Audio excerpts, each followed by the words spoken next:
अपनी अपनी पूजा धीरे धीरे करते रहो और इधर जो सुनाया जाए उसको भी सुन लो। पूजा बच्चे बच्चियां अपने करते रहें और जो पूजा कर ले वो यहाँ बैठ जाओ। थोड़ा सा कान लगा के सुन लोगे तो जीवन तुम्हारा ये सार्थक बनेगा। नर नारियों, ये समय बड़े सौभाग्य से कभी कभी किसी को मिलता है, नहीं तो जीवन तो आपका अंधेरे में अज्ञान में व्यतीत हो रहा। दिन में काम करते हो और शाम को घर में बाल बच्चों की सेवा करके सो जाते हो। इतना ही आपका काम और दिन रात का है। इसके आगे ये नहीं सोचना कि मैं कहाँ से आया हूँ और मैं कहाँ जाऊँगा। ये आपको मालूम नहीं होता है कि ये मनुष्य शरीर कितना अमूलक है और ये बार बार नहीं मिलेगा। ये आपको किसी ने नहीं बताया कि इस मनुष्य शरीर का असली काम, असली उद्देश्य है, किस काम के लिए आपको यहाँ मृतलोक में ये दिया गया है। इसको सब लोग बस इस झगड़े झंझट में, खाने पीने में, उठने बैठने में, लड़ाई झगड़े में, इसमें सब बिता देते हो। रात को भी वही संकल्प देखते हो और दिन को भी वही देखते हो। ना आपके हाथ में रात का पड़ेगा और ना आपके हाथ में दिन का पड़ेगा। ये मनुष्य शरीर थोड़े दिन के लिए उसने आपको मालिक ने दिया और ये कहा कि देखो मेरा ये मनुष्य शरीर दिया हुआ ये साफ सुथरा है और तुम इसमें बैठकर अपनी जीवात्मा का कल्याण, अपनी जीवात्मा को भगवान के पास में पहुंचा दो। हमारे मकान को गंदा मत करना। मैं तुमको किराए पर देता हूँ, भाड़े पर थोड़े दिन के लिए।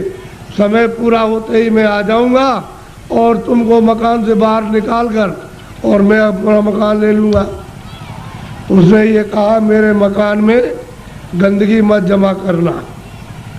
तो आपने उसके अमोलक मकान को जो आपको दिया गया है उसमें कूड़ा कचरा, पाप और पुण्य, अच्छा और बुरा आपने इसमें भर लिया।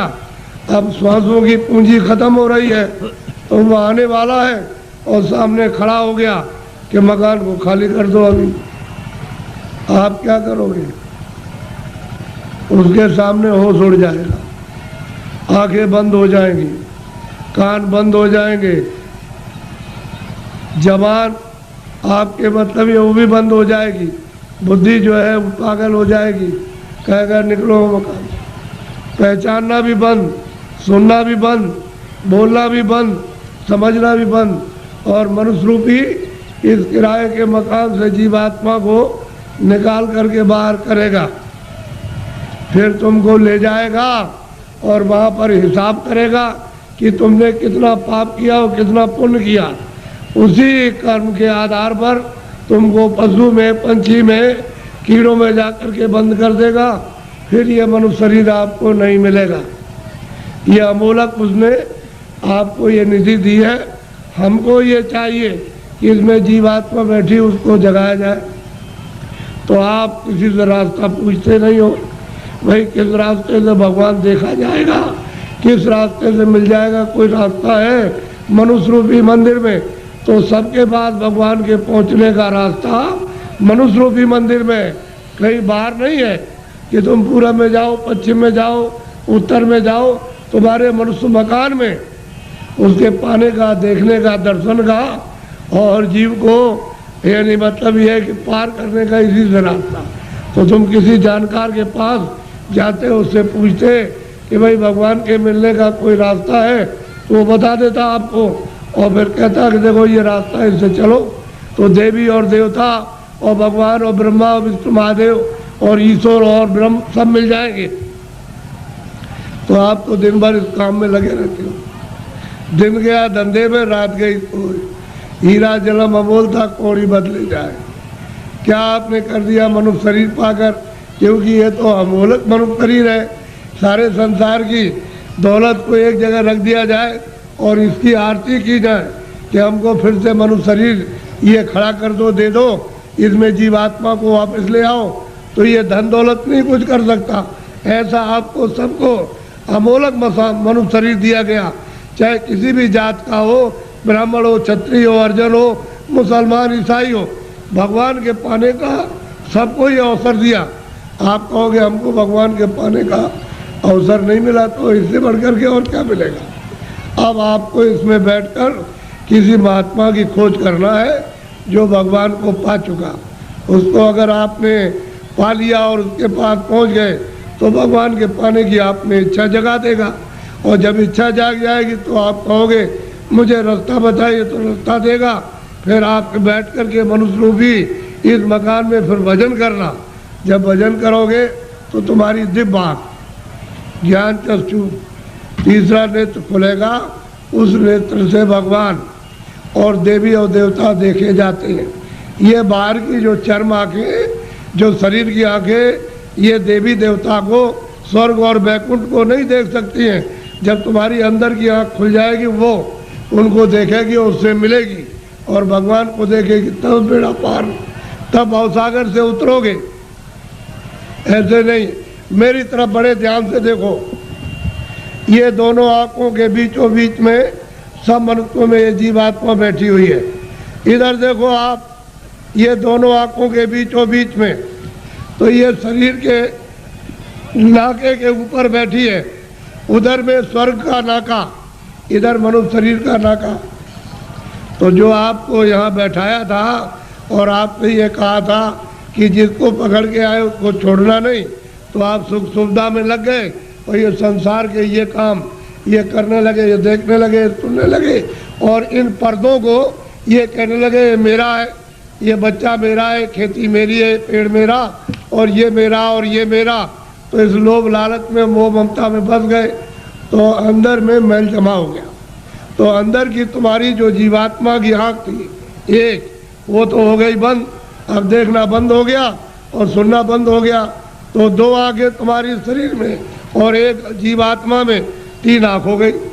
तीन तुम किताबों में देखो, उसमें लिखा हुआ है कि महात्माओं के पास जाओगे तब तीसरी आँख तुमको मिलेगी, और बिना महात्मा के गए हुए तीसरी आँख नहीं।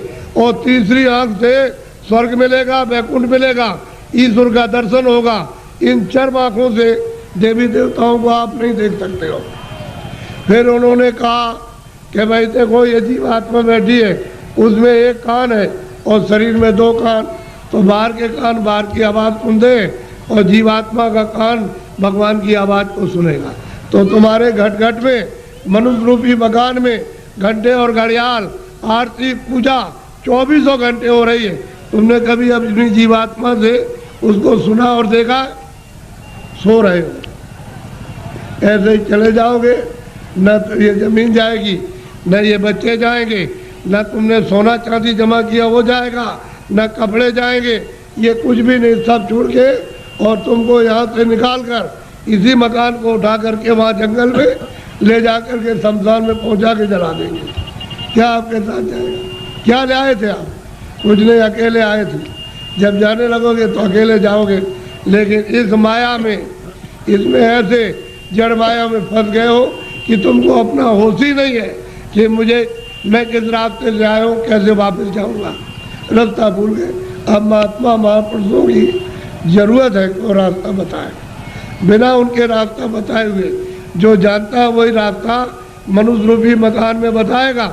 और तुम्हारा ये जो दिल है, ये हृदय जो कूड़ा कचरा पाप और पुण्य का यहाँ भरा, यहाँ नहीं, यहाँ कूड़ा कचरा नहीं है, ये सब यहाँ पर भरा हुआ, उसको महापुरुष साफ करेंगे। और फिर जब सफाई कर देंगे तो मन और बुद्धि और चित्त तुम्हारा निर्मल हो जाएगा। तो जीवात्मा जब साफ होगी तो आँख खुल जाएगी, कान भी खुल जाएंगे, सुनने भी लगना और देखने भी लगना। जब दिखाई देगा तो देवी देवताओं से मिलना भी, उनसे बात भी करना, और जो उसका रचने वाला जो है, जिसने ये सब कुछ बनाया, उस ईश्वर का भी दर्शन साक्षात्कार होगा।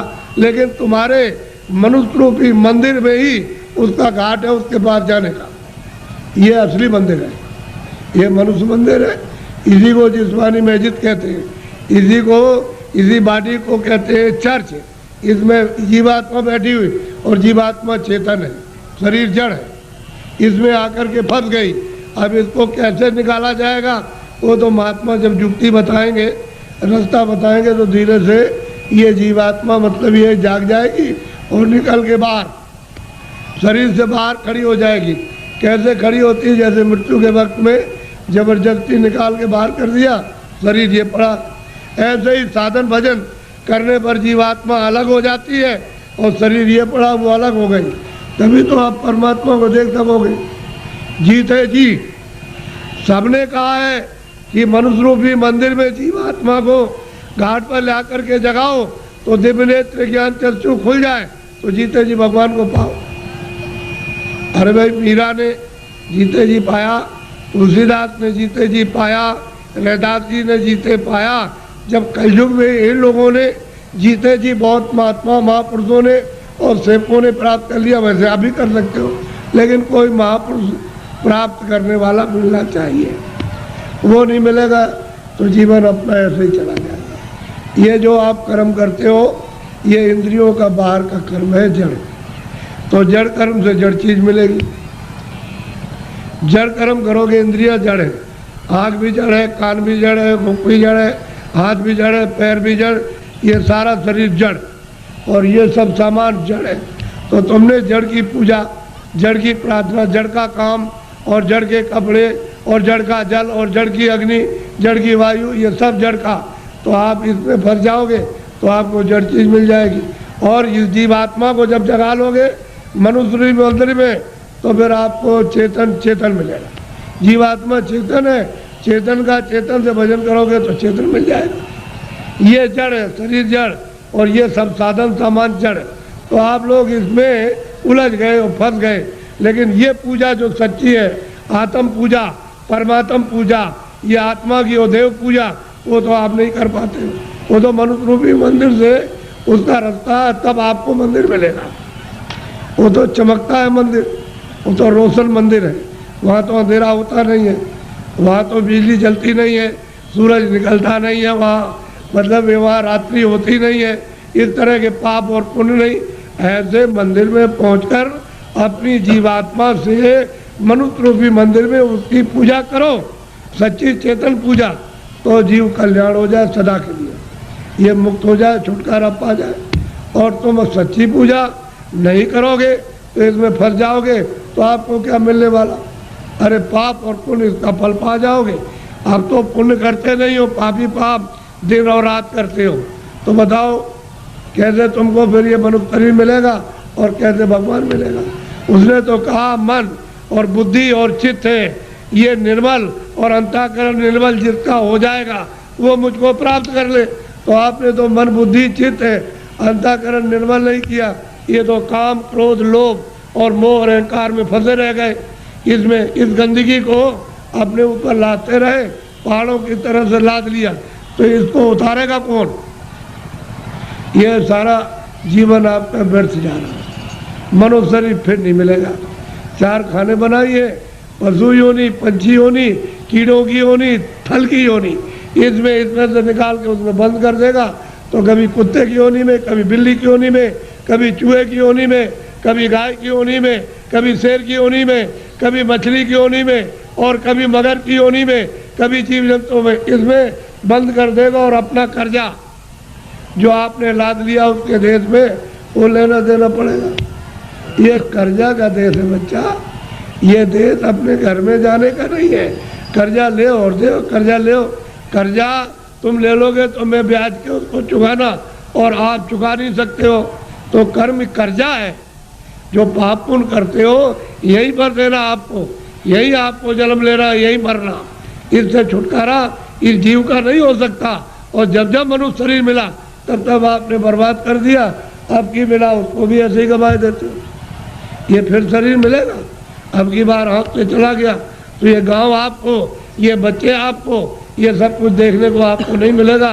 वो दूसरी योनि में कई जंगल में बंद कर देगा, वहाँ करोड़ों वर्षों तक भटकते रहो, रोते चिल्लाते रहो, उस दुख और दर्द में कौन सुनवाई करेगा? और नरकों में भेज दिया तो वहाँ कितने नाम के नरक हैं, उसमें सजाएं देगा, वहाँ से लौट के आ नहीं सकते हो। इस मनुष्य शरीर को सार्थक करो। किसी महात्मा की खोज करके उससे पूछो भगवान के मिलने का कौन सा रास्ता है, तो जो जानता होगा रास्ता तुमको मनुष्य शरीर में बताएगा।